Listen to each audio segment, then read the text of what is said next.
کہ کسی کے پاس اتنا مال دولت ہے وہ حج کر سکتا ہو پھر بھی نہ کرے، تو ایسے شخص کے بارے میں وعید بتائی ہمارے نبی صلی اللہ علیہ وسلم نے۔ تو سب سے پہلے بیت اللہ دنیا میں سب سے پہلے دنیا کا سینٹر اور دنیا کا سب سے پہلا گھر اگر کوئی ہے تو وہ بیت اللہ ہے۔ اللہ پاک ارشاد فرماتے ان اول بیت وضع للناس للذی ببکہ مبارکا وہدی للعالمین، کہ روئے زمین پر سب سے پہلا گھر جو اللہ پاک نے بنایا ہے نشانی کے طور پر لوگوں کے ہدایت کے واسطے، عبادت کے واسطے، مکہ کے اندر وہ بیت اللہ ہے، وہ بیت اللہ ہے، روئے زمین پر سب سے پہلا گھر۔ سب سے پہلے فرشتوں کے ذریعے سے وہ بنایا گیا، آدم علیہ السلام آئے، پھر اس کے بعد حضرت نوح علیہ السلام کا زمانہ آیا، پانی کا عذاب لوگوں پر آیا، بیت اللہ شہید ہو گیا۔ اس کے بعد پھر اللہ پاک نے ابراہیم علیہ السلام سے کہا کہ یہاں پر آس پاس تلاش کرو، تمہیں پائے ملیں گے، بنیاد اس کو تلاش کرو، اور وہاں پر جو بیت اللہ ہم نے بنایا تھا اس کو دوبارہ تعمیر کرو۔ تو ابراہیم علیہ السلام اور اسماعیل علیہ السلام کے ذریعے سے بیت اللہ کو کیا کیا گیا؟ دوبارہ سے تعمیر کروایا گیا۔ ابراہیم علیہ السلام اور اسماعیل علیہ السلام باپ اور بیٹے ہیں، بیت اللہ کو تعمیر کر رہے ہیں۔ لق اور دق میدان جہاں پر کوئی آتا جاتا نہیں تھا، جہاں پر کوئی آتا جاتا نہیں تھا، نہ پانی کا انتظام، نہ کھانے کا انتظام، نہ رہنے کا انتظام، کچھ وہاں پر نہیں تھا۔ ابراہیم علیہ السلام کی قربانی، اسماعیل علیہ السلام کی قربانی، ہاجرہ علیہ السلام کی قربانی اور ان کی دعاؤں کی برکت سے آج ہم حرمین اور شریفین جانے کی تمنا کرتے ہیں۔ وہاں کی چیزوں کو دیکھ دیکھ کر ہم رشک کرتے ہیں، اور کیوں نہ ہو ہمیں رشک جہاں پر محمد الرسول اللہ صلی اللہ علیہ وسلم نے اپنا بچپن گزارا، اپنی جوانی گزاری، پوری زندگی جہاں گزاری، وہاں پر جانے کی ہر ایک مسلمان کی تمنا ہونا چاہیے۔ دعاؤں کے اندر یہ بھی دعا ہونا چاہیے کہ اے اللہ ہمیں حرمین شریفین کی زیارت نصیب فرما دیجیے۔ نبی علیہ السلام نے فرمایا بڑا بے وفا ہے وہ شخص، بڑا بے وفا ہے وہ شخص جو مکہ آئے اور مدینہ آ کر میری زیارت نہ کرے، جو مکہ آئے اور مدینہ آ کر میری زیارت نہ کرے، بڑا بے وفا ہے وہ شخص۔ حرمین شریفین کی کتنی بڑی فضیلت ہے۔ دجال جب آئے گا پوری دنیا میں فتنہ برپا کرے گا، لیکن حرمین اور شریفین جانے کی اس کو پرمیشن نہیں ہوگی۔ کتنی بڑی فضیلت، بیت اللہ کے پاس اگر کوئی ایک نماز پڑھتا ہے اسے 1,00,000 نماز پڑھنے کا ثواب۔ بیت اللہ کو دیکھنا، اگر کوئی صرف بیت اللہ کو محبت بھری نگاہ سے دیکھے تو بھی اللہ پاک اس کو ثواب عطا فرما دے۔ اللہ کی ہر لمحہ بیت اللہ پر اپنی رحمتیں برستی رہتی ہیں۔ بیت اللہ پر جس کی پہلی نظر پڑی اس وقت میں اس نے جو بھی دعا مانگی اللہ پاک اس کی دعاؤں کو قبول فرما دے۔ کیا کیا فضیلتیں ہیں، لیکن اسی کے باوجود بڑے ہی محروم قسم کے لوگ ہوتے ہیں، کروڑوں سے پیسہ ہوتا ہے، جانے کے اسباب ہوتے ہیں، صحت ہوتی ہے، سب کچھ ہوتا ہے، اس کے باوجود بھی کوشش نہیں کرتے حرمین اور شریفین جانے کی۔ نبی علیہ السلام کی حدیث مبارکہ ہے، نبی علیہ السلام نے ارشاد فرمایا جو بیت اللہ جا سکتا ہو، حج کر سکتا ہو، اسباب ہو، مال ہو، صحت ہو، تمام چیزیں ہو، بیت اللہ جا سکتا ہو لیکن پھر بھی بیت اللہ نہ جائے، حج نہ کرے، مجھے اس کی کوئی پرواہ نہیں، چاہے وہ یہودی ہو کر مرے یا نصرانی ہو کر مرے۔ کتنی بڑی وعید آئی ہوئی ہے۔ جو نبی ہمارے لیے دعائیں کر رہا ہے کہ اے اللہ میری امت، میری امت، میری امت، وہی نبی کہہ رہا ہے کہ اگر کوئی حج کر سکتا ہو پھر بھی نہ کرے، سستی اور غفلت کی وجہ سے اور دنیا کی حرص اور ہوس میں مال اللہ کے راستے میں خرچ نہ کرے، ایسا شخص کسی بھی حالت میں مر جائے مجھے اس کی کوئی فکر نہیں۔ اللہ اکبر۔ تو ابراہیم علیہ السلام اور اسماعیل علیہ السلام نے بیت اللہ کو تعمیر کروایا، اور جب باپ اور بیٹا بیت اللہ کو تعمیر کر رہے تھے، دعائیں کر رہے تھے، کیا دعائیں تھی؟ ربنا تقبل منا انک انت السمیع العلیم، اے اللہ تو اتنا اونچا کام ہم سے لے رہا ہے، بیت اللہ کی تعمیر تو ہم سے کروا رہا ہے، اے اللہ ہمارے اس عمل کو قبول فرما۔ ابراہیم علیہ السلام اسماعیل علیہ السلام جاتے اور پتھر لے کر آتے تھے، دور دراز سے پتھر لے کر آتے تھے اور ابراہیم علیہ السلام کے ہاتھ میں دیتے، اور ابراہیم علیہ السلام بیت اللہ کے اوپر رکھتے وہاں پہ۔ اور جب اونچا اونچا ہوتا رہا تو ابراہیم علیہ السلام ایک مقام پہ کھڑے ہو گئے جس کو کیا کہتے ہیں؟ آج مقام ابراہیم، مقام ابراہیم کہتے، وہاں پر کھڑے ہوئے اور پتھر پہ پتھر پتھر پہ پتھر رکھنے لگے۔ اس طرح سے بیت اللہ تیار ہو گیا۔ جب اسٹارٹ کا بیت اللہ تھا اس کو پہلے دو دروازے تھے، ایک اندر جانے کا، ایک باہر آنے کا، اوپر چھت نہیں تھا، لیکن بعد میں جیسا جیسا زمانہ آگے چلتا رہا بیت اللہ کا ایک دروازہ بند کر دیا گیا اور بیت اللہ پر سلاب چھت کا انتظام کیا گیا۔ بیت اللہ، اللہ اکبر، کیا پرکشش وہ منظر ہوتا ہے بیت اللہ کو دیکھنے کا، بیت اللہ کو دیکھنے کا۔ تو اس طرح سے ابراہیم علیہ السلام اور اسماعیل علیہ السلام اس گھر کی تعمیر کرتے رہے اور اللہ سے دعائیں کرتے رہے۔ جب گھر بننا مکمل ہو گیا، جب بیت اللہ کی تعمیر مکمل ہو گئی تو اللہ پاک نے کہا وَأَذِّن فِي النَّاسِ بِالْحَجِّ، کہ اے ابراہیم اب اعلان کرو، کہے گا اعلان، حج کا اعلان کرو، آواز لگاؤ۔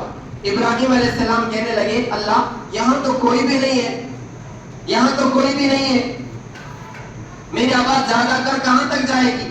1 کلومیٹر، 2 کلومیٹر، 5 کلومیٹر؟ تو اللہ پاک نے کہا کہ اے ابراہیم آواز لگانا تمہارا کام ہے اور آواز پہنچانا ہمارا کام ہے، تم آواز لگاؤ۔ تو ابراہیم علیہ السلام نے ایک اونچی جگہ پر کھڑے ہو کر اعلان کیا کہ اے لوگوں تم پر حج کرنا فرض ہے۔ تو جتنی بھی روحیں تھی، تفسیر میں لکھا جتنی بھی روحیں تھی سب نے کہا تھا لبیک اللہم لبیک، اے اللہ ہم حاضر ہیں، اے اللہ ہم حاضر ہیں۔ تو ابراہیم علیہ السلام نے آواز لگائی تھی، جس نے اس آواز پر لبیک کہا اللہ پاک انشاءاللہ اس کو حرمین اور شریفین کی زیارت نصیب کرے گا، حرمین شریفین کی زیارت نصیب کرے گا۔ اس لیے انسان کو چاہیے کہ دعا بھی کرے، کوشش بھی کرے حرمین شریفین جانے کی۔ اور دیکھیے ابراہیم علیہ السلام نے دعا کی تھی ربنا وجعلنا مسلمین لک ومن ذریتنا امة مسلمة لک وَأَرِنَا مَنَاسِكَنَا وَتُبْ عَلَيْنَا إِنَّكَ أَنْتَ التَّوَّابُ الرَّحِيمُ۔ اے اللہ، ابراہیم علیہ السلام، اسماعیل علیہ السلام، اے اللہ ہم آپ کے گھر کی تعمیر کر رہے ہیں، ہمیں آپ کا فرما بردار بنا دیجئے، ہمیں آپ کا فرما بردار بنا دیجئے اور ہمیں ایک مسلمان امت بنا دیجئے، اور اسی کے ساتھ ساتھ وَأَرِنَا مَنَاسِكَنَا وَتُبْ عَلَيْنَا، ہمیں حج کا طریقہ بتلا دیجئے۔ تو ابراہیم علیہ السلام کو جبرائیل علیہ السلام کے ذریعے سے حج کا مکمل طریقہ بتایا گیا، طواف کے اعتبار سے، سعی کے اعتبار سے، قربانی کے اعتبار سے، صفا مروہ کے اعتبار سے تمام چیزیں بتائی گئی ابراہیم علیہ السلام اور اسماعیل علیہ السلام کو۔ اسی کے ساتھ ساتھ پھر ابراہیم علیہ السلام نے دعا کی رب اجعل هذا بلدا آمنا وارزق اهله من الثمرات، اے اللہ اس گھر کو معمون امن والا شہر بنا دیجئے اور یہاں پر آپ پھلوں کا انتظام فرما دیجئے۔ ابراہیم علیہ السلام کی دعا۔ تو دیکھو وہاں پر زمین کیسی ہے ہم سب جانتے ہیں، ایک دم سخت زمین ہے وہاں کی، وہاں پر کھیتی باڑی نہیں ہوتی زیادہ، کھجور زیادہ سے زیادہ آتے ہیں وہاں پر، گرم زمین ہے وہاں پر، لیکن سب سے زیادہ پھل اور فروٹ ملیں گے تو وہاں پہ ملیں گے سب سے زیادہ۔ یہ ابراہیم علیہ السلام کی دعا کی برکت، ابراہیم علیہ السلام کی دعا کی برکت۔ اس لیے اس شہر کو دیکھنے کے ہر مسلمان کے اندر تمنا ہونا چاہیے، کوشش ہونا چاہیے۔ جس شہر کے اندر اللہ نے انبیاء کرام کو بھیجا، جس شہر کے اندر اللہ پاک نے ہمارے نبی محمد رسول اللہ صلی اللہ علیہ وسلم کو بھیجا، جو شہر صحابہ کا شہر ہے، جو شہر انبیاء کا شہر ہے، جو شہر ہمارے نبی صلی اللہ علیہ وسلم کے ازواج مطہرات نواسوں کا شہر ہے، بڑے بڑے اللہ والوں کا شہر ہے، اس شہر جانے کے ہمارے اندر کیا ہونا چاہیے؟ تمنا اور کوشش ہونا چاہیے۔ انسان سوچتا ہے کہ میں فلاں جگہ جاؤں، کشمیر جاؤں، ممبئی جاؤں، یہاں جاؤں، وہاں جاؤں، کیوں؟ گھومنے کے واسطے۔ انسان کے اندر یہ بھی تمنا ہونا چاہیے کہ جس جگہ پر مقدس لوگ اللہ نے بھیجے ہیں، بابرکت لوگ اللہ نے بھیجے ہیں، میں وہاں بھی کیا کر کے آؤں؟ ان مقدس مقامات کی زیارت کر کر آؤں۔ اور معمولی چیز نہیں ہے، حرمین شریفین کی زیارت ہونا معمولی چیز نہیں ہے۔ میں حدیث پاک آپ کو سناتا ہوں، من حج للہ فلم یرفث ولم یفسق رجع کیوم ولدتہ امہ۔ نبی علیہ السلام نے فرمایا، جس نے اللہ کے واسطے حج کیا، جس نے اللہ کے واسطے حج کیا، اس حج میں اس نے گالی گلوچ نہیں کی، جھگڑا فساد نہیں کیا، گناہوں سے اپنے آپ کو بچایا، فضول کاموں سے اپنے آپ کو بچایا، ایسا حج کر کر وہ جب واپس آتا ہے، ایسا واپس آتا ہے گویا کہ آج ہی اس کی ماں نے اس کو جنا، یعنی اس کے گناہوں کو اللہ معاف کر دیتے۔ جب بچہ دنیا میں آتا ہے کوئی گناہ اس کے اوپر ہوتا ہے، اسی طرح اللہ پاک جو حج کرتا ہے اس کے پچھلے تمام گناہوں کو معاف کر دیتے، پچھلے تمام گناہوں کو معاف۔ اسی طرح نبی علیہ الصلوۃ والسلام نے ارشاد فرمایا، الحجاج والعمار وفد اللہ، حاجی حج کرنے والے یا عمرہ کرنے والے یہ اللہ کے گھر کو آتے ہیں، لہذا یہ اللہ کے مہمان ہیں۔ کون ہے؟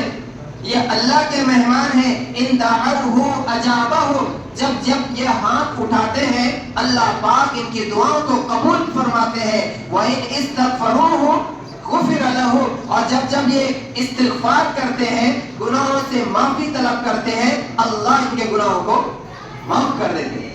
اس کے لیے ہر انسان کے اندر یہ تمنا ہونا چاہیے کہ میں میرے نبی کے شہر کو دیکھوں، میں حج اور عمرے کی کوشش کروں۔ بہت سارے کروڑ پتی ہیں ماشاءاللہ، ہر جگہ جانے کی چاہت ہے ان کی، لیکن کبھی کوشش نہیں کرتے کہ حرمین شریفین جائیں اور اللہ کے گھر کا دیدار کر کے آئے، نبی علیہ الصلوۃ والسلام کی قبر مبارک کی زیارت کر کے آئے، کبھی دل سے چاہت نہیں ہوتی۔ اس لیے ایک شخص کا انتقال ہونے لگا، اس سے کسی نے پوچھا کہ آخری خواہش کیا ہے؟ کہا کہ بس اللہ کے گھر کا دیدار کرنا چاہتا۔ جب اس کے پاس مال تھا تب اس کو کہنے والے کہتے تھے بھائی تیرے پاس سب کچھ ہے، نمبر لگا۔ کہا کہ نہیں بعد میں دیکھیں گے۔ صحت تھی، کہا کہ نمبر لگا، نہیں بعد میں دیکھیں گے۔ تمام چیزیں اس کے پاس، سہولتیں، سب چیزیں موجود تھی، اس سے جب کہا جاتا وہ کہتا تھا بعد میں بعد میں بعد میں۔ لیکن جب بیمار ہوا اور زندگی کے آخری دن گزارنے لگا، پھر وہ کہنے لگا اے کاش میں اللہ کے گھر کا دیدار کرتا تو کتنا اچھا ہوتا، اے کاش میں اللہ کے گھر کا دیدار کرتا تو کتنا اچھا ہوتا۔ اس کے لیے اللہ نے جس کو دیا ہے، اللہ نے جس کو دیا ہے وہ اللہ کا ہے۔ اس کے لیے دل کے اندر ہی ہم نیت کریں اور کوشش کریں کہ ہم انشاءاللہ اللہ کے گھر کی زیارت، اللہ کے گھر کی حاضری اور نبی علیہ الصلوۃ والسلام کے قبر مبارک کی زیارت کریں گے انشاءاللہ، نیت کریں انشاءاللہ، کوئی مشکل نہیں ہے۔ ہم کاشف العلوم کے اندر اورنگ آباد کے اندر پڑھتے تھے، ایک بزرگ جن کو صحیح سے دکھائی نہیں دیتا تھا، کام کرتے تھے وہ مدرسے کے اندر۔ کیا کام کرتے تھے؟ بچوں کو جو روٹی لگتی ہے نا، وہ آٹا، گیہوں وغیرہ اناج جو رہتا ہے وہ پیستے تھے۔ ایک گرنی تھی تو وہ ان کا چلانا ان کا کام تھا۔ تو چند دن ہم کو وہ نظر نہیں آئے، پھر چند دنوں کے بعد جب ہم کو نظر آئے، ہم نے پوچھے کہاں گئے تھے؟ بولے الحمدللہ میں نے کیا کر کے آیا؟ حج کر کے آیا، میں نے حج کر کے آیا۔ کہا کہ میری بہت دنوں سے نیت تھی اور بہت سالوں سے میں چاہتا تھا کہ اللہ کے گھر کا میں دیدار کر کے آؤں، اللہ نے انتظام کر دیا اور میں نے حج کر کے آ گیا۔ تو دل کے اندر اگر کسی کے سچی طلب اور تڑپ ہو، اللہ پاک انتظام کر دیتے، اللہ انتظام کر دیتے ہیں۔ اور یاد رکھو کسی کے پاس مال دولت ہے، وہ جا سکتا ہو پھر بھی نہ جائے۔ انتقال کے وقت نبی علیہ السلام نے فرمایا مجھے اس بات کی کوئی پرواہ نہیں وہ یہودی ہو کر مرے یا نصرانی ہو کر. اس کے لیے کوشش کرنا چاہیے. مقدس مقامات ہمارے نبی صلی اللہ علیہ وسلم نے جہاں زندگی گزاری، ہمارے نبی صلی اللہ علیہ وسلم کی قبر مبارک جہاں پر ہے، ایک مرتبہ وہاں کا کیا کر کے آنا چاہیے؟ دیدار کر کے آنا چاہیے، بلکہ دعا کرتے رہنا چاہیے اللہ میں بار بار تیرے گھر کی حاضری نصیب فرما. اچھے کاموں میں پیسہ نہیں لگائیں گے تو غلط کاموں میں پیسہ لگ جاتا ہے. لوگ غلط کاموں میں لاکھوں پیسہ لگا رہے، انہیں افسوس نہیں ہوتا. اللہ کے بندو، اگر اللہ نے دیا ہے تو بابرکت کاموں میں کیا کرو؟ پیسہ لگاؤ. اچھے کاموں میں پیسہ لگاؤ. تو سب سے بہترین کام یہ بھی تو ہے کہ ہم حرمین شریفین کی کیا کریں؟ زیارت کریں. اللہ پاک جتنے یہاں پر بیٹھے ہوئے ہیں یا جتنے بھی مسلمان ہیں، ہم سب کو حرمین شریفین کی زیارت نصیب فرمائے. آمین. وآخر دعوانا ان الحمد للہ رب العالمین.